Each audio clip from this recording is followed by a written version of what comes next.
Əllamə-i Təbətabai nəzəri budur ki, pis niyyətlərimizə görə Allah bizdən sorğu-sual eləyəcək. Niyə pis fikirləşmisən filan kəs haqqında? Amma əzab verməyəcək. Əllamənin nəzəri bundan ibarətdir ki, Bəqərə 284-cü ayədir. Ayədə iqab sözü deyil, hesab sözü işləndiyinə görə Allah bizi hesaba çəkər, sorğu-sual eləyər, amma əzab verməz. Ta ki, Allah eləməmiş biz o pis niyyəti həyata keçirməyənə qədər. Amma bir məsələ var ha, o qiyamətin günündə bizdən olunacaq sorğu-sual. Yəqin ki, hamımız imtahana girmişik.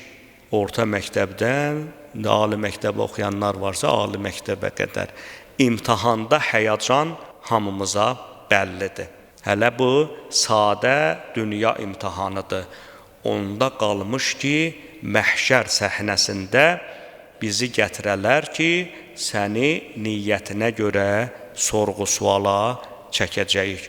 Gör, bizim oradakı əhvalımız əzab verilməsə belə hansı hala düşmüş olarıq.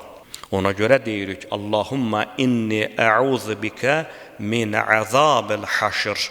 İlahi, məhşərin, həşir, dirilmə gününün əzab əziyyətindən sənə sığınıram. Deməli, qeyd etdiyimiz kimi bu ayə onu göstərir ki, qiyamətin günündə mənfi düşüncələrimizə görə haqq hesab var, amma o əməli həyata keçirmədən onun üçün cəza yoxdur.